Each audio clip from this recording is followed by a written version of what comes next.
another little tidbit is that, so when you first remove the plugs, the top of the rotor will have the firing order.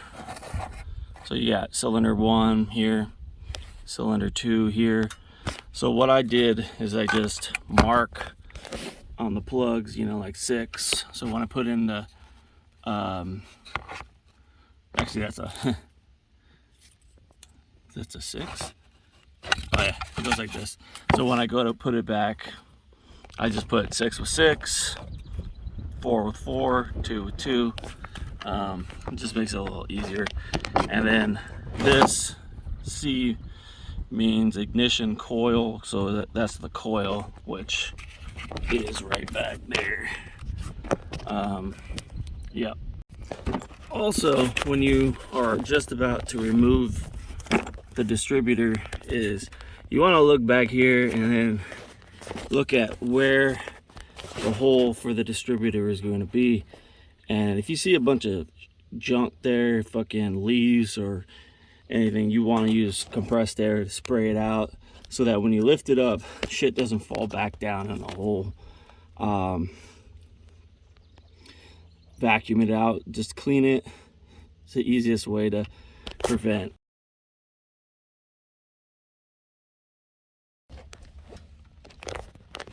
Here's a little tip for the Astro van distributor. So when you take the cap off right here,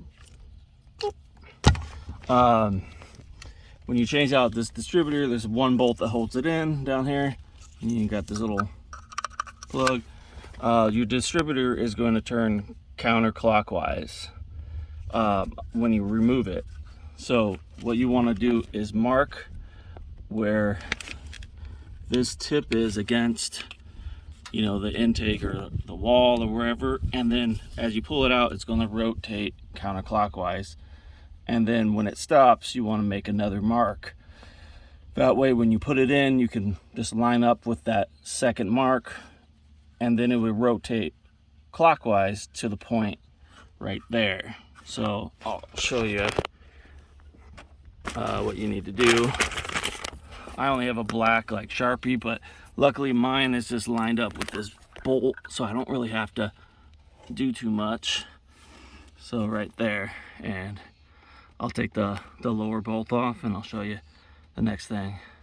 All right, so here we go with the markings. So take the 10mm bolt off that holds the distributor plate on.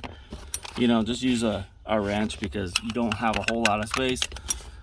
So here, I'll show you. Here, let me switch my phone around. All right, so when you lift it, see how it's pointing to the bolt there? As you lift it up, it's going to turn right there. And you see how it stopped turning after a while? And you push it back down, it'll line up back with the bolt.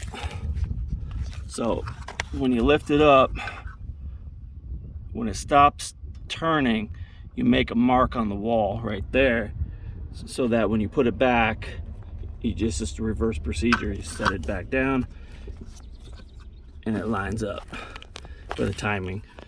That prevents you from having to rotate the engine to top dead center, and it's just the easy way to do it.